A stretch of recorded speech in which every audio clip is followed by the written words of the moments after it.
He always spoke in riddles, about the unconscious, about fear, about the shadow.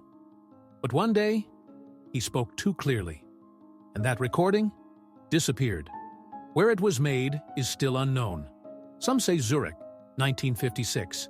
Others, a closed session for military psychologists in London. There, Carl Gustav Jung said, "There is a fear that cannot be cured, because it is not a symptom, it's a signal." For years, this interview was considered a myth, until one researcher, sorting through an old box from Kusnacht, found a forgotten reel, hissing, static, and a voice, tired, steady, like speaking from behind glass. Jung began simply, "Within every person lives what they are afraid to see." But then his words shifted. He spoke of dreams where the soul leaves the body, of symbols that appear to those standing on the edge, of the encounter with the shadow, not to kill you, but to remind you who you truly are. Jung said, "If you hear the call, it means someone inside you has already awakened." That fear, not external, but internal, he called the key to crossing over. But he warned, not everyone survives meeting themselves. Today, we reconstruct that forbidden conversation.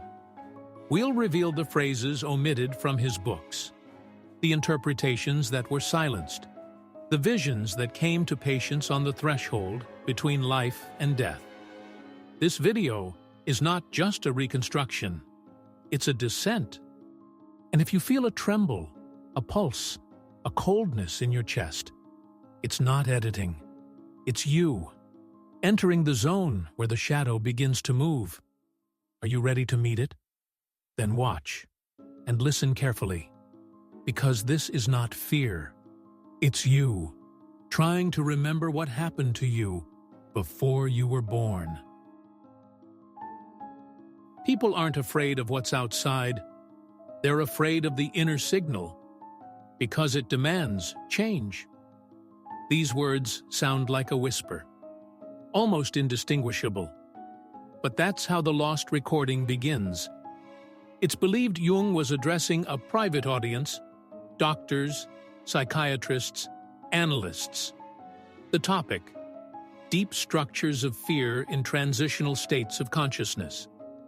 But very quickly, he moves away from medical language. He speaks of the soul, of memory flashes, of recurring dreams that visit those near death. The unconscious does not wish to harm. It only wants to be heard. And if the person ignores the call, the shadow comes out on its own. What did Jung mean by the shadow? In his system, it is the hidden part of the psyche. Everything we reject, everything we're ashamed of, desires, impulses, memory. But in this tape, the shadow feels almost alive. I've seen patients who didn't feel anxiety, but a presence, as if someone else was in the room, not outside, inside. Jung claimed that fear is a coded signal, activated when the soul is ready to evolve. To name your fear is to awaken an ancient language. Fear is a name, and names always lead back to the source.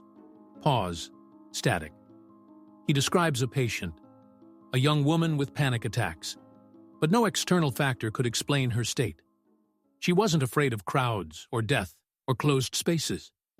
She was afraid of silence. Every time the world got too quiet, she began to tremble.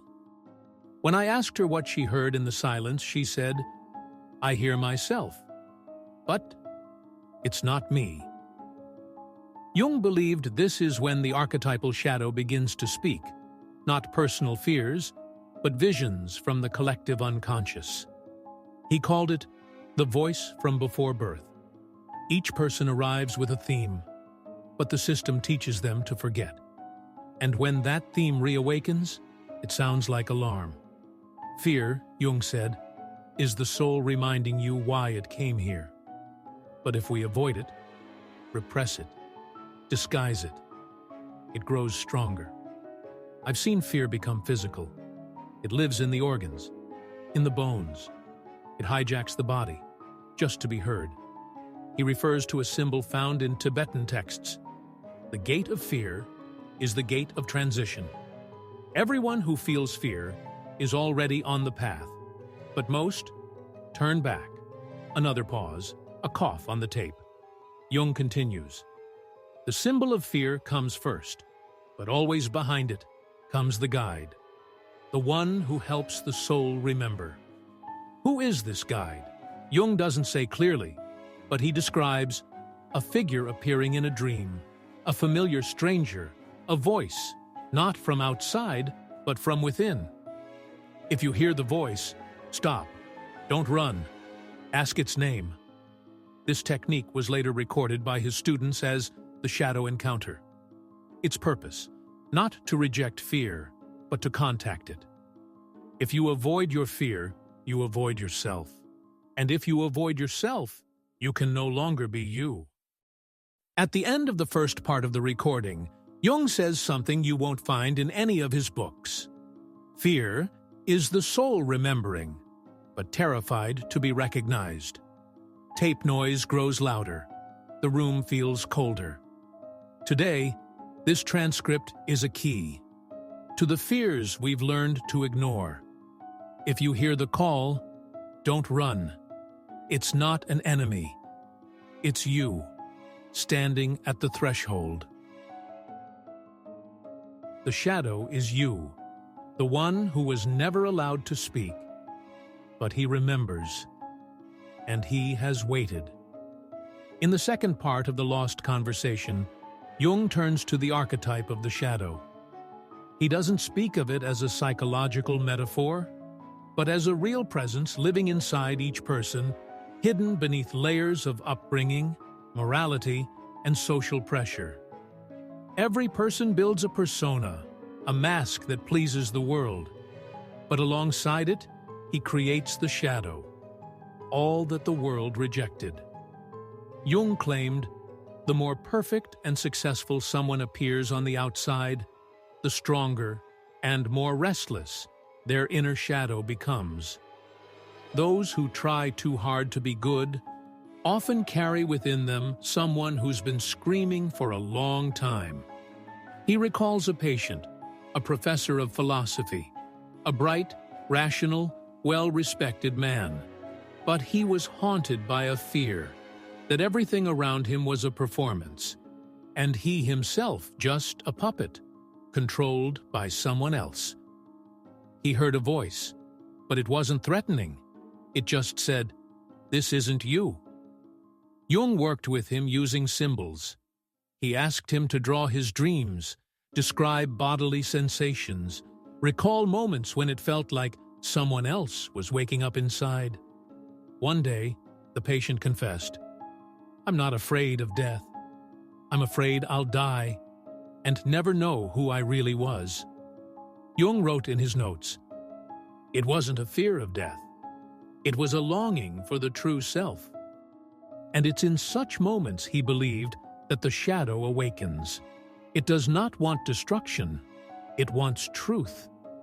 The shadow is the archive of the soul. Everything you rejected, everything you couldn't live through, everything too strange, wild, painful, it's all there. So why then does it terrify us? Because it doesn't speak the language we're used to. It speaks in symbols, strange coincidences, recurring dreams, visions, fear with no obvious cause. If a fear has no reason, it has roots. Jung references an ancient idea, the black double. In many traditions, it was known as the Ka, the twin, the shadow. A figure that walks with you from birth, but only appears when you're ready. When a person reaches crisis, the double steps out of the dark. It's like a mirror, but you don't want to look. At this point on the tape, Jung falls silent. Footsteps are heard. Then he continues, his tone shifted, as if no longer just a doctor, but a witness. He admits he encountered patients who remembered lives that didn't exist. I don't claim they were past lives, but their memories ran deeper than biography. and their fear was older than the body. He speaks of a woman who fainted whenever she saw a specific symbol. She didn't know what it was. Later, it turned out to be a forgotten glyph from Sumerian mythology. She had never studied it, never seen it, but the shadow remembered. The shadow holds not just the pain of this life. It is the archive of many lifetimes, a vault of meanings we're not yet ready to consciously touch. For Jung, fear was the precursor of memory. When a powerful fear emerges, it means something deeper is waking up inside. Fear is a ringing phone, but the call doesn't come from outside. It's the soul calling itself. He warned against numbing fear with pills or escaping into distraction and outer pursuits. He said, "If the shadow wakes in you, it is not an enemy. It's trying to bring you home." Pause. Breathing is heard on the tape. Then he speaks of the voice. The second voice some people hear. Not hallucinations, but a kind of inner dialogue where you're not the one in control. Sometimes the shadow speaks, not with words, but with a state of being. You just know something is wrong, even when everything outside seems fine. It's not anxiety. It's awakening. Jung called these moments the boundary between worlds.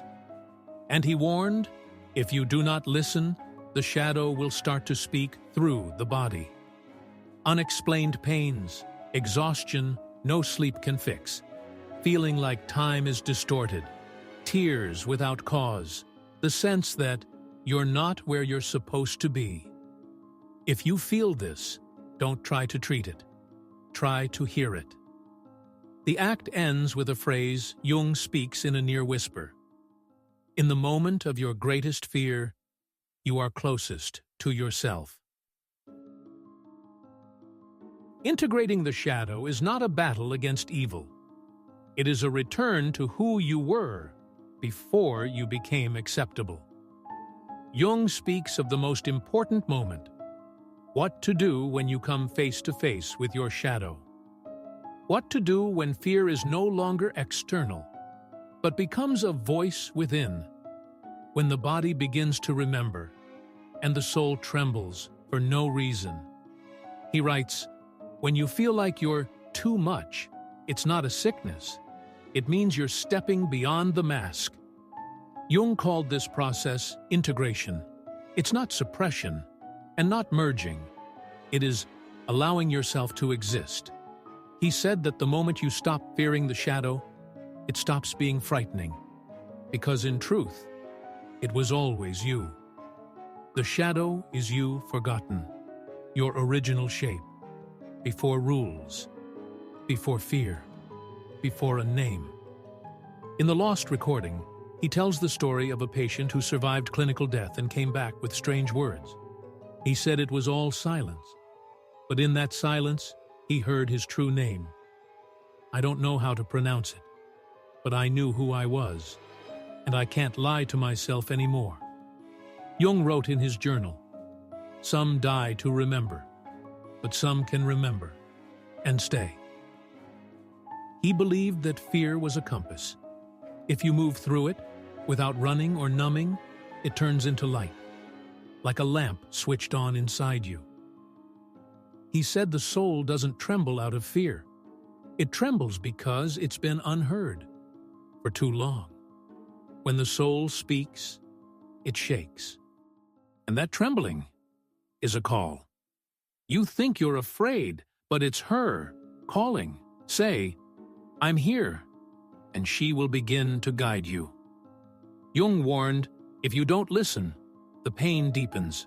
He called this entering the deep night, when a person is alive, but not truly living, when the body functions, but everything inside is gone. That state is worse than death. It's the soul forgotten forever. In his final months, he recorded strange dreams. He saw ancient gates, crossed only by those who no longer feared themselves.